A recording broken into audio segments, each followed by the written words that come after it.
Teacher, क्या तुम लोग जानते हो कि दुनिया में सबसे ज्यादा चुपचाप कौन होता है? बच्चा, नहीं सर, कौन? टीचर, सुना है कौवा दुनिया में सबसे ज्यादा चुपचाप होता है। एक बच्चा ने अपने पापा को टीवी पर एक बंदर दिखाया। पापा, तुम क्यों मुझे बंदर दिखा रहे हो? बच्चा, क्योंकि आपके घर में भी एक बंदर है और उसकी भी जरूरतें हैं।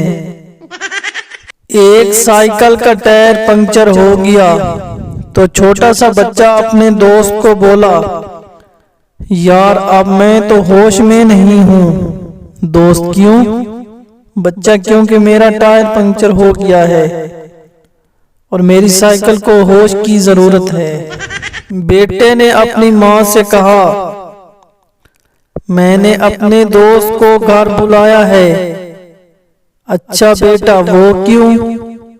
बेटा, क्योंकि वो कहता है कि इसके घर में भूखे की मौत हो गई है।